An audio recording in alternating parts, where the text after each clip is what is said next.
Hello everyone.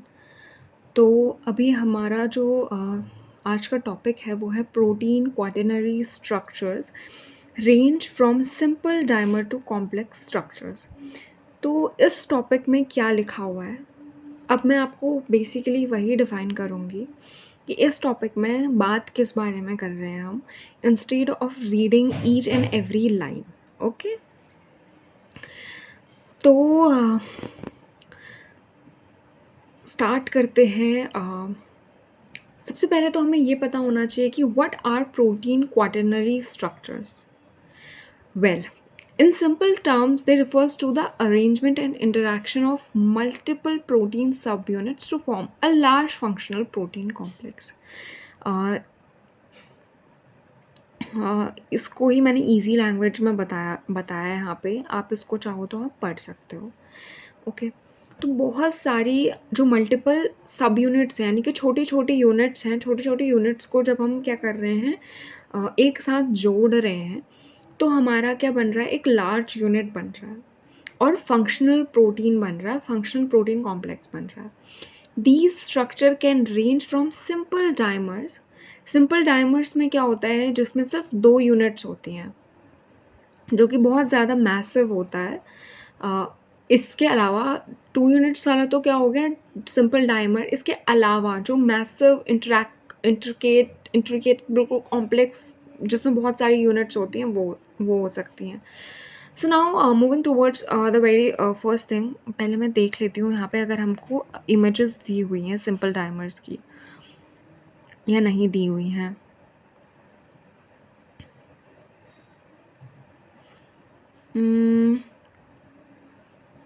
इसमें कुछ symmetry दी हुई है, साइक्लिक और ये सारी।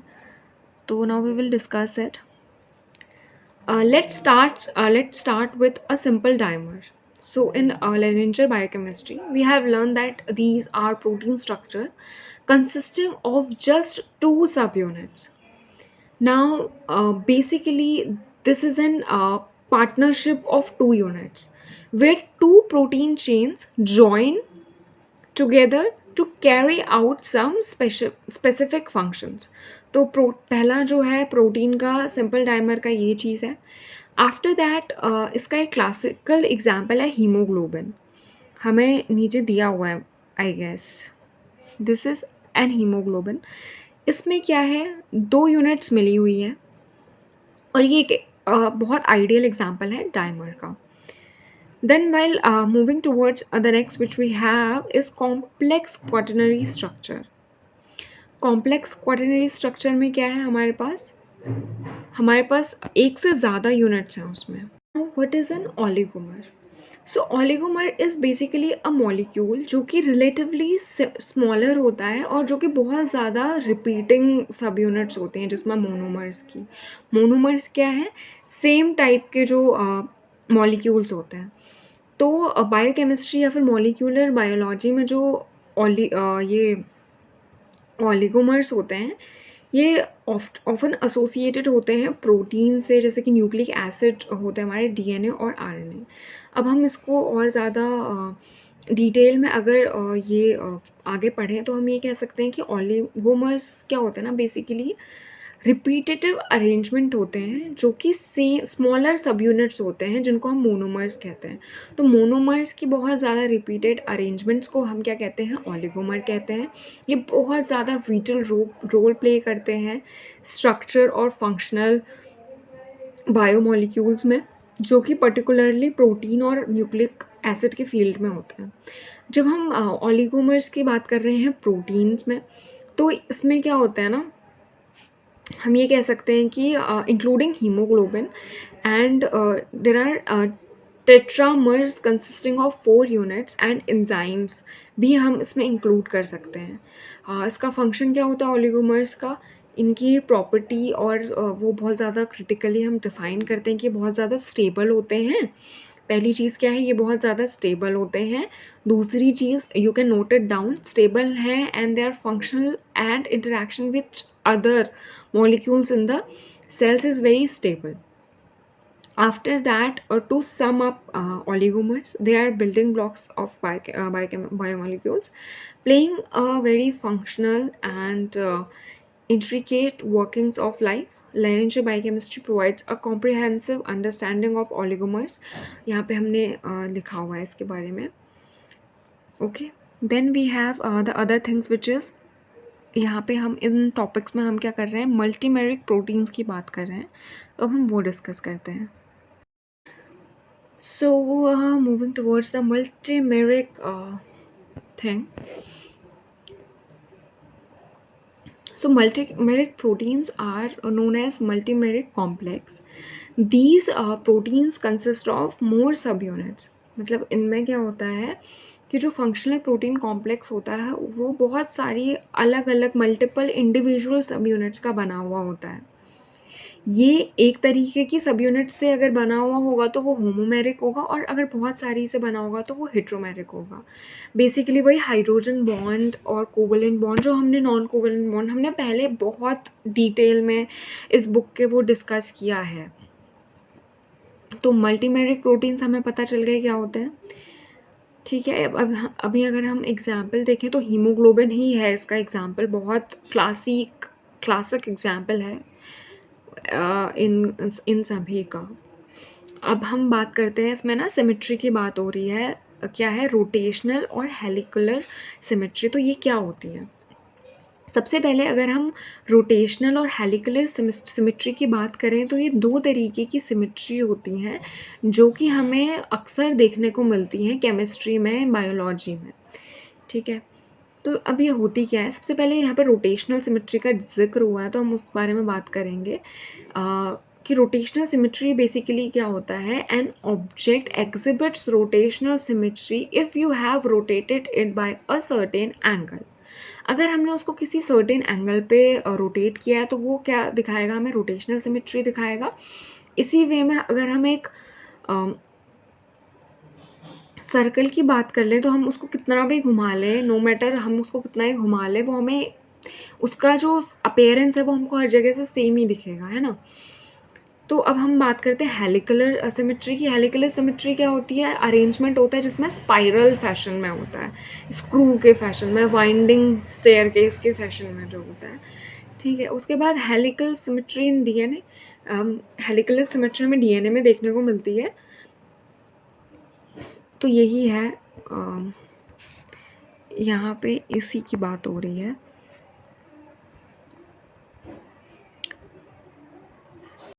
Moving towards cyclic symmetry. किस फॉर्म में होगी वो, साइक्लिक फॉर्म में होगी, सर्कुलर पैटर्न में होगी बेसिकली. तो इसका अरेंजमेंट कैसा होगा, रिपीटिंग सर्कुलर फैशन होगा. ये हमें यहाँ पे शोन है. आफ्टर दैट हमारे पास डाईहाइड्रल सिमेट्री है. उसमें क्या है, दो तरीके के प्रेजेंट हैं, साइक्लिक है पर दो तरीके के प्रेजेंट हैं. देन आइसोहाइड्रल में इस तरीके का है ये. आइसोहाइड्रल का एग्जाम्पल जो भी ये है, सारे स्ट्रक्चर्स आप ये पढ़ सकते हो. तो हमें बस इतना ही ज्ञान हमें मिला हुआ है इसमें. साइक्लिकल, वायरल, कस्पिड का एक एग्जाम्पल है. अब हम बात करते हैं, there are limits to the size of protein. यानी कि साइज जो है प्रोटीन का उसमें कुछ लिमिट्स होती हैं. तो अगर हम बात करें बेसिक अंडरस्टैंडिंग की स्ट्रक्चर की प्रोटीन की, वो किसकी बनी हुई होती है, वो अम्यूनो एसिड के लिंकेज से बनती हैं. तो अगर हम उसको 3 डायमेंशन में देखें तो जो उसका 3 डायमेंशनल फंक्शन है उसी से हम ये डिटरमाइन कर पाते हैं कि वो जो है वो क्या कर रहा है, क्या उसका फंक्शन क्या है. ठीक है. तो अगर हमारा अम्यूनो एसिड जो है वो कितने अमाउंट में प्रेजेंट है वो डिटरमाइन करेगा उसका साइज़. तो अगर हम इसकी बात कर रहे हैं तो relatively a larger protein reflects their function. The function of an enzyme for example requires a stable structure contain a pocket large enough to bind its substrate and catalyze a reaction. तो एक enzyme का इतना structure होता है, इतना उसकी structure होता है कि वो क्या कर सके, अपने अंदर जो है रिएक्शन करवा सके, एज अ कैटलिस्ट वर्क कर सके. अब ये किन चीज़ों पे डिपेंड करता है, what are the limits to protein size, हम ये चीज़ डिस्कस कर रहे हैं इसमें। तो सबसे पहले तो अगर हम साइज़ की लिमिटेशंस की बात कर लें, तो ऐसी क्या चीज़ है जो कि एक प्रोटीन के साइज़ को लिमिट करती है? One significant factor is the energy required for folding. अब एक किसी भी प्रोटीन का साइज़ लिमिटेड क्यों होता है? वो अनलिमिटेड ऐसे फ़ोल्ड बना के बिल्कुल अनलिमिटेड क्यों नहीं हो जाता? इसके पीछे का रीज़न ये भी हो सकता है कि एनर्जी जो चाहिए होती है हमको उसे फ़ोल्ड करने के लिए। You have learned that a protein get larger, the folding process become increasingly energetical demanding.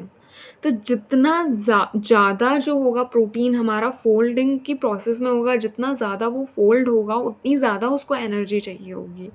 It means जितना लंबा वो प्रोटीन होगा उतना ज़्यादा स्ट्रगल होगा उसको फोल्ड करने में। अब हम बात करते हैं बियॉन्ड द लिमिट। अगर हमारा जो प्रोटीन है वो बहुत ज़्यादा लार्ज है, बहुत ज़्यादा मैसिव है, तो इसके जो मल्टी सब यूनिट्स हैं उनमें क्या हो जाएगा ना, मतलब वो बहुत ज़्यादा कॉम्प्लेक्सेस हो जाएंगे। It will not function in a efficient way. तो अगर हम फोल्डिंग चैलेंज की बात करें, तो अगर हमें किसी भी प्रोटीन का फंक्शन लेना है तो इसकी ना साइड क्या होनी चाहिए, एक मतलब विजिबल होनी चाहिए ना, तभी तो हम यहाँ पे कुछ रिएक्शंस कर पाएंगे, कुछ इसकी हेल्प ले पाएंगे। अब यहाँ पे अगर इसको बहुत ज़्यादा फोल्ड कर लिया तो ये एक हिंड्रेंस के तरीके से काम करेगा, तो फोल्डिंग चैलेंज हो जाता है। तो इसीलिए जो होते हैं प्रोटीन की वो एक लिमिटेड साइज़ होता है, वो इतना एकदम अनलिमिटेड ग्रो नहीं कर जाते, अनलिमिटेड हम बाउंड करके उनको नहीं बना सकते। तो to use of many copies of only few proteins to make large enough structure, important viruses become strategically conserve genetic material.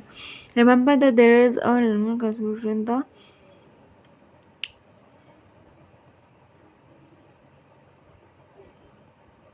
तो बस यही चीज़ इसमें डिफ़ाइन की हुई है।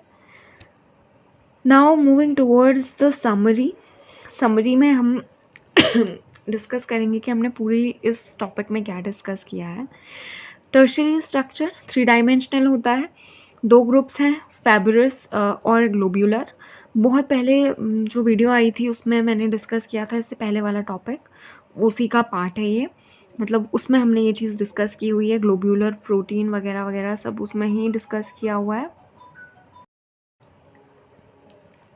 फिर हमने मोटिव्स की बात की थी, सुपर सेकेंडरी स्ट्रक्चर्स होते हैं, और क्वाटरनरी स्ट्रक्चर्स क्या होते हैं, वो बनते हैं मल्टी यूनिट्स के असेंबलिंग से।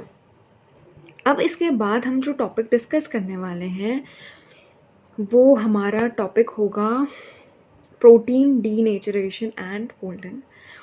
तो हम तेज़ी से आगे की तरफ बढ़ेंगे इसको ख़त्म करने के लिए। Thank you so much to each and every one जो कि मेरे साथ जुड़ा हुआ है और इस वीडियो को देख रहा है। तो thank you so much, and please feel free to share your thoughts and questions in the comments. So we love to hear that from our fellow science enthusiasts. So thank you so much, guys. Keep supporting and keep revising as well.